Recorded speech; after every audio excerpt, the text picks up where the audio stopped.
കഴിഞ്ഞ ദിവസം വൈകിട്ട് കിഴക്കൻ മലയോര മേഖലയിലുണ്ടായ കനത്ത ഇടിമിന്നലിൽ ഒരാൾ മരണപ്പെട്ടു. കൂമ്പാറ മുണ്ടുമല ഇളമ്പുള്ളിയിൽ ജെയ്സണാണ് മണാശ്ശേരി KMCT മെഡിക്കൽ കോളേജ് ആശുപത്രിയിൽ വെച്ച് മരണമടഞ്ഞത്.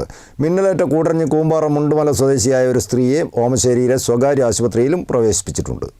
ജില്ലയുടെ കിഴക്കൻ മലയോര മേഖലയിലുണ്ടായ ഇടിമിന്നലിലാണ് ഒരാൾ മരണപ്പെട്ടത്. കഴിഞ്ഞ ദിവസം വൈകിട്ട് കനത്ത മഴയ്ക്കിടെയുണ്ടായ ശക്തമായ ഇടിമിന്നലിൽ പരിക്കേറ്റ കൂമ്പാറ മുണ്ടുമല ഇളമ്പുള്ളിയിൽ ജെയ്സൺ എന്ന 50 വയസ്സുകാരനാണ് മണാശ്ശേരി KMCT മെഡിക്കൽ കോളേജ് ആശുപത്രിയിൽ വെച്ച് മരണമടഞ്ഞത്. മിന്നലേറ്റ കൂടരഞ്ഞ് കൂമ്പാറ മുണ്ടുമല സ്വദേശിയായ ഒരു സ്ത്രീയെ ഓമശ്ശേരിയിലെ സ്വകാര്യ ആശുപത്രിയിലും പ്രവേശിപ്പിച്ചിട്ടുണ്ട്.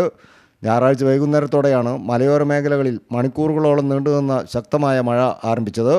മഴയ്ക്കൊപ്പം അതിശക്തമായ ഇടിമിന്നലും ഉണ്ടായിരുന്നു.